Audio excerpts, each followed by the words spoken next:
What's going on, guys? It's Friday, January 15th, and I've got a treat for you today. So, I've dipped my beak into some customs. I've had Direwares, several of them, good knives. I mean, they're nice. Marfiones. I think that's all for the custom knives. I have had tons of mid-techs. The few customs that I had, I didn't see a huge difference in the mid-techs and the customs. They just seemed like polished up mid-techs to me. Maybe a little bit better action. Just nothing noticeable, nothing to justify the price difference to me. And then I seen this knife on for sale in the group, and this is what caught my eye, was the Westinghouse micarta, ivory micarta. And the more I looked, it was just one picture of it, and then I seen it for sale again in another post, and I was like, man, that's a good looking knife. And it was Frederick Valahorn. So the price come down, and I had to snag it. It was extremely reasonable. There wasn't a lot of information out there on his knives. I finally today found on Arizona Custom Knives that he has lots of knives on there that have sold. Anyway, so when this one got here, I was blown away. I mean, I understand why people buy customs now. This is the first, what I would call, real custom that I've owned. This knife is so beautiful. Zirconium bolsters, Westinghouse micarta, ivory micarta. Look at the hand filing. CPM 154, true hand rub satin. This is just a beautiful, beautiful knife. And the action, that's another thing, a lot of the customs I had held were almost exclusively on bearings. I'm not a big fan of bearings. This thing feels like it's assisted. I mean, the action is perfect. You can feel the effort the builder put into this, the knife maker put into this. I mean, it's second to none that I've ever held. It's a shame that knives like this are made and most of us don't know about them. Because, knife makers that make knives of this quality can't make very many.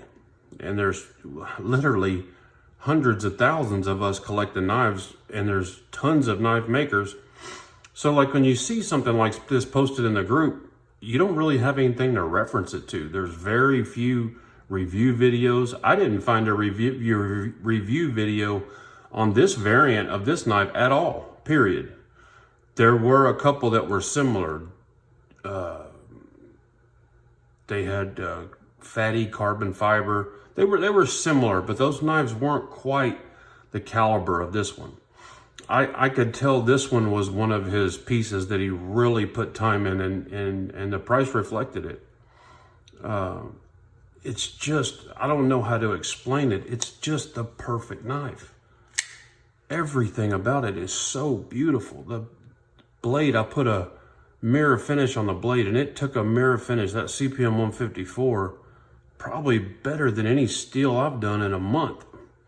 Some steels take a better mirror polish than others, or are easier. The pocket clip functions flawlessly. It goes right over the lip of your pants. You just don't even notice it. I've never even heard of zirconium. I didn't even know what it was. When you heat it up, it turns this black color. It's just beautiful. And this is not so much a review as to show you guys what is possibly out there from these custom makers. And the jump from production to mid-tech is an easy one, right? I mean, you can almost obviously see the differences. The price is not that much different. And you know who the makers are. Most of them are pretty large makers like Hinder and Medford, and those guys turn out a lot of knives, so we're familiar with them. Unfortunately, I think the only way you're going to see these guys is like at Blade Show, or know someone who collects their knives and can tell you that, hey, they're amazing. Because looking at a picture, it's very hard to tell.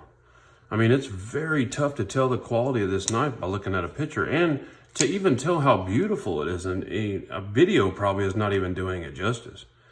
That Westinghouse micarta, I read about it today. They stopped making it sometime in the 80s. So there's very little of it left. It's severely expensive. It's beautiful. To me, it looks and feels just like ivory. It's awesome. Give you a close-up of that file work.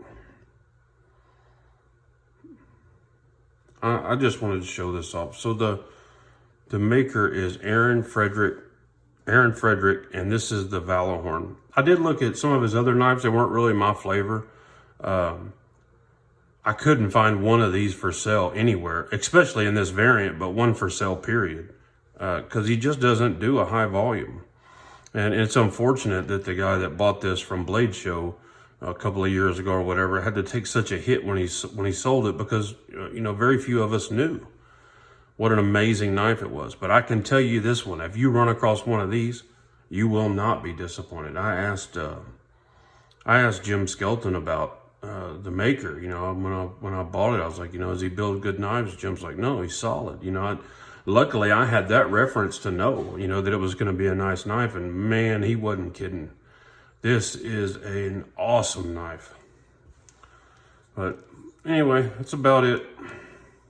The centering is just dead perfect, of course. I'm a fanboy.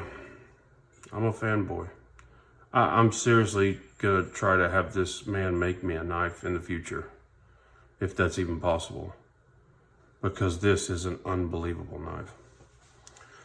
All right, guys, just wanted to show that off to you a little bit. Y'all have a great night.